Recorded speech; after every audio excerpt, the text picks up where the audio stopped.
Hello everyone. Today we are talking about household equipment. In this picture you can see the hand grinder and you can also see the fan. I am Dr. Anjana Agarwal and today we have the expert Ms. Manisha Gaur, who is well versed in handling the household equipment, teaching about them, and she will explain you what are the criteria we should look forward by selecting the equipment and how to maintain the household equipments. Now, there are various terms we commonly use in household equipment: the tools, appliances, equipment, instruments. Let us see in this picture. You can see the percolator, how this is functioning, but we are talking about variety of tools, variety of appliances which we commonly used in the home. Let us define what is the tool. Hello everyone, thank you Dr. Agarwal for introducing me so well. So I am basically here to tell you about how you can use household equipment. So first I will start with the various nomenclature of an household equipment, like we have tools, we have equipments, we have instrument and appliances, so many scientific names. So we will now try to simplify them and to understand what they actually mean. So here it is written as tool is any item or device that is usually held in hand. Yeah. This is in hand to do the task. It will open the bottle from this area and it will open the can. Next is appliance. What is appliance, madam? Appliance is a one unit that you have in your household to do a particular activity. So there are like various subunits. You have a tool. Tool is nothing but anything that you use to do a particular activity. And appliance is nothing but a combination of various tools held together. For example, if you see, this is, as we can all see, it's an electric This is an appliance. Yeah. So we have, if we take it into a one unit, then it is an appliance. But you can, detach it. So these are the tools that are there to make the appliance do a particular job. So we use terms like instrument, we use a measuring instrument. If you see a measuring instrument, then the measuring instrument is, it can be used as an instrument also that you use for doing a particular activity. But if you take a refrigerator as a whole, then it have trays and many other subunits imbibe into it, so that it will become as a one unit. Here we are seeing the equipment. Anything that is aiding the work to do any kind of activity is equipment that is generally used for labor saving, time saving, with efficient performance and better outcome of the activity. Am I right, madam? Yes, absolutely, because equipment is nothing but the combination of all the things that we have just discussed here, like tool, device, appliance, instrument. So anything that helps us in doing a particular activity, that will come under the umbrella name, that is equipment. Now I see the other word, instrument, a mechanical or electronic tool that is generally used for delicate or precision work, such as measuring instrument. Here we can see the pictures of a balance. Another picture we see the measuring cylinder. Another picture we see the cup. And this cup, one is measuring 1 cup, another is measuring half cup. So these are instrument, I suppose. Yeah. We also use the musical instruments. Yes. Then we do not use the word appliance. Yeah, they are basically precisely for one purpose, to execute. And wherever the measurement is required, yes, precision, fineness is required. Yes, absolutely. Let us see further. This also saying there are two kinds of equipments. One is electrical and one is non-electrical. Non-electrical are also known as mechanical. So by the name itself, non-electrical one are the one that we use by using our hand. We don't require any other energy to do it. So if we are talking about the electrical equipment, so electrical equipment are the equipments which we use by using electrical energy. For example, you can see this blender. These are the electrical equipments which will function only if you provide them electrical energy. So same, we have like one more thing, like the blower. So this will also require to be plugged into the socket so that the electrical supply can be supplied to it. So now we will move to non-electrical equipment. Yes, I'll keep showing you non-electrical, as you told us, the kitchen utensils. Yeah. Everybody knows about it. And this is knife. and this is sieve. This is rolling pin or the balan. This is grater, and this is another type of. Here I would like to add one more thing, Dr. Yeah. Agarwal. Like we have this blender that we have shown in the earlier. Right, right. So the same thing that you do it by using your hand, that will require more energy and more time will take. So it will require physical work more than the electrical work. And I think in this category we can also use the cooking stove, pressure Yes. cooker, and because they are not used with the electricity. So we have some criteria how we should select. Some of them are need based selection, saving of the time, money and energy, easy to clean, safe, cost effectiveness and after sales services. Please explain each one of it in detail to our learners. So first we will begin with need-based selection of the product. So I will start this thing with a simple example. Like if you are living alone and you are living in a hostel or away from your home and you need to do your everyday activities by your own, you don't have any other help. So you have purchased a 7000 food processor which will have all the things. It will have juicer, it will have grinder, mixer, grater, you know, atta making, and everything is there.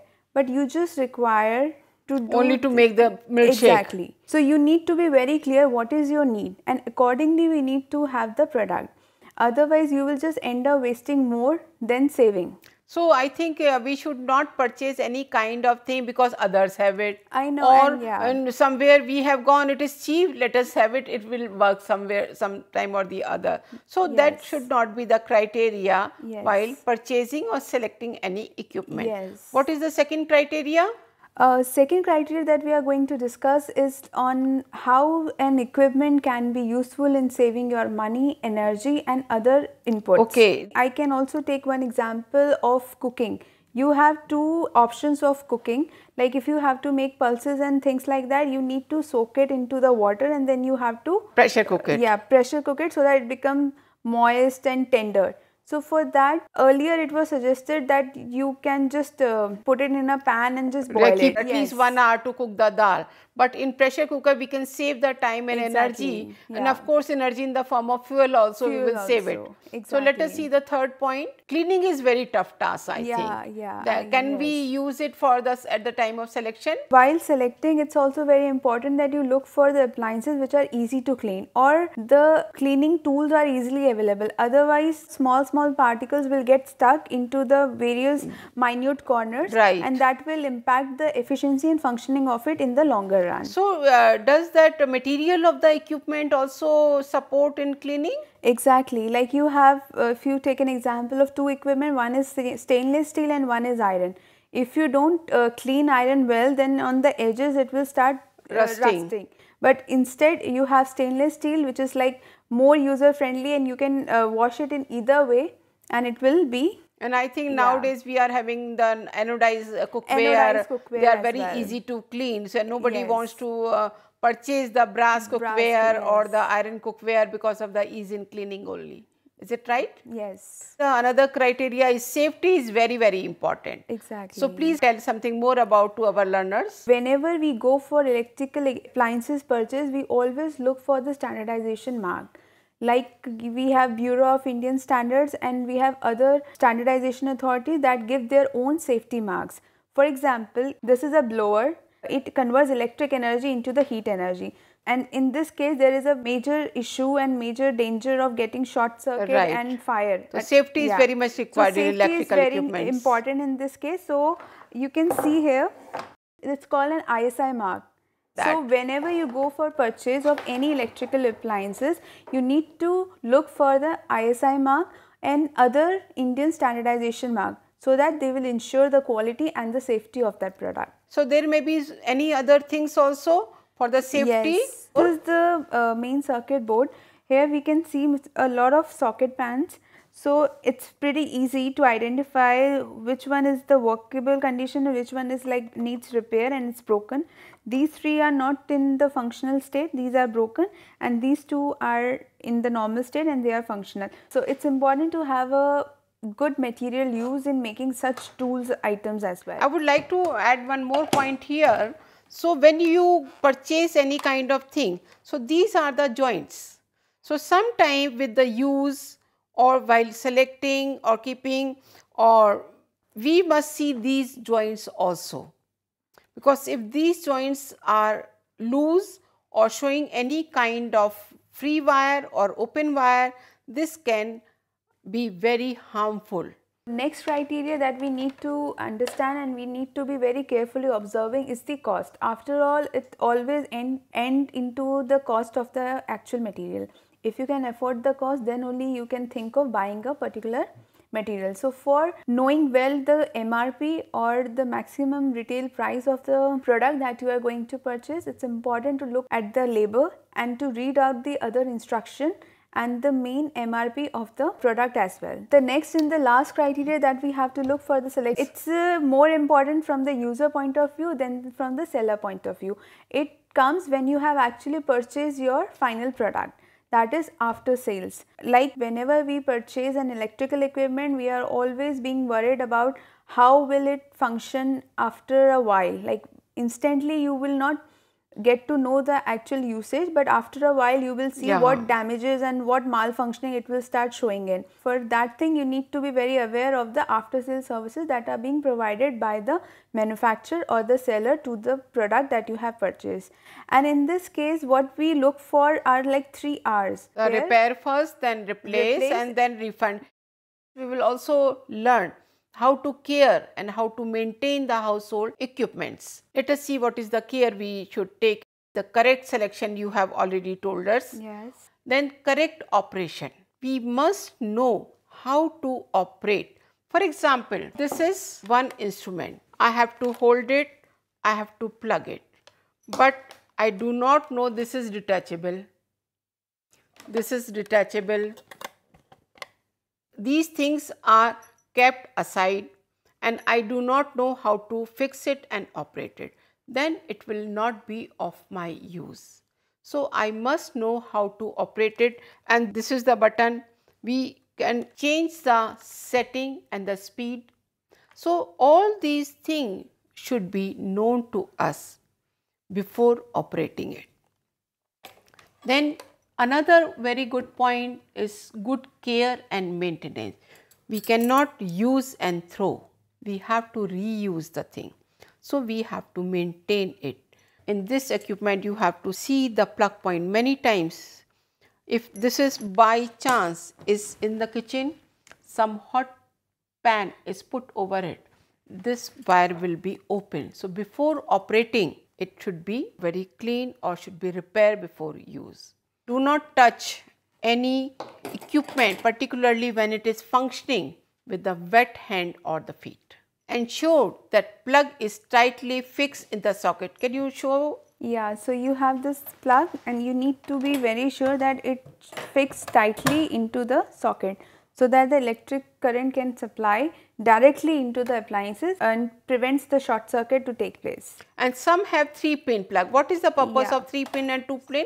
So these 2 pins are like red wire and the black wire, and the third one is for the earths. When you need more electric supply into your appliance, so you need to provide the third wire called as a earth wire. So that and what is the purpose of that? So that the extra electric current can just pass to the earth and it will prevent the short circuit. Okay, so that is very important. I can see it here that if you get the current or shock from any equipment, do not use it again until it has been repaired.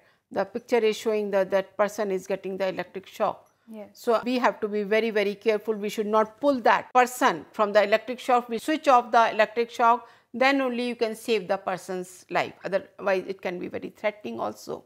Let us see what are the other care. Fuse. What is the role of the fuse? We keep on hearing about it. Yeah, the main function of the fuse It cut off the electric supply. The moment any excessive supply comes from the main circuit, it just cut off the supply. In every house we have the MCB cutoff socket at home. You can see in the picture also. So wherever there is a high voltage, it automatically cuts off and switch off the light circuit or electric circuit. This is very important. What type of clothes we should wear? Ma'am, please tell us. Our parents also used to say at our time that you don't need to wear nylon clothes while you are going out for firing crackers. So the same thing applies here also. You don't need to wear, you always wear cotton clothes while you are working in the kitchen. Working in the kitchen with fire and with electricity or other hazardous things like that. You will never wear, or you should not wear, nylon clothes because it catches fire so fast and then it will just stick to your flesh. We should not also use the free flow type of clothes when cooking. If by chance it is there and with the air it is flowing, it can burn. So always use any kind of tongue while removing any kind of utensil from the stove. Thoroughly clean all the household equipment we have mentioned earlier also. This is the fan that runs, so you don't have to tamper with this thing. You have to just keep it like that and you don't have to put your hand over to it, right? Otherwise the air will not come from this vent. So we have to be very careful how to clean it, and we have to be clean it regularly to prevent the dust and the grease. Because all these dust and grease can easily catch the fire, and that is the importance of cleaning regularly. And particularly do not clean when they are on or functioning. Immediately replace the cracked rubber in the cooker. You can see the gasket, we call it, the exposed wire, buttons or tubes, anything which is either in the stove, either in the electric equipment. Do not use again and again without replacing it. Do not use any cut or exposed wire in the electric equipment. This is again a dangerous thing. Ma'am, please tell something about the gas cylinder. We keep hearing lot of accidents. What care we should have? So you have to be very aware of how to use the gas cylinder. When your gas cylinder is empty and you have to replace it with another one, you have to just unlock the switch or the lock, and then you have to remove the cylinder and then have to put the another one. So be very careful so that any kind of gas emission should not happen. Every household use the pressure cooker, but we have to be careful with the weight, with the gasket and with the valve. So anything is repairable, anything need repair has to be replaced before reusing the pressure cooker. We are seeing lot of things which are anodized, Nirlev, and the same use the same scrubber. What can happen if we use the same scrubber for the steel as well as for the Nirlev saucepan? Steel is a very strong metal, so it can bear all the wear and tear. But if you have like you have Nirlev, then it has the coating on the edges and on the bottom surface. So if you use that iron scrubber to scrub the edges or the leftover food from it, then it will alongside will take out the coating as well. And that will very harmful. Exactly. And sometimes it will scratch the pan when you second time put the food into it. That small particles may not be visible, but slowly will reach to your system and very harmful for your health also. Exactly. Now we are using this microwave oven and all this. I think they also need a regular cleaning. Yes, they do require regular cleaning. They have like steel tray or the glass pan. What care they require besides cleaning? So the care that they require is you have to don't keep it open when you have nothing in there. Okay, that is very important. Yes, follow instruction carefully before every use. Yes. Thank you, Manisha ji. We have our opportunity to have the discussion within, and I think our learners have got lot of benefit with your guidance and take care of their equipments in the household in future also. Thank you very much. Thank you so much.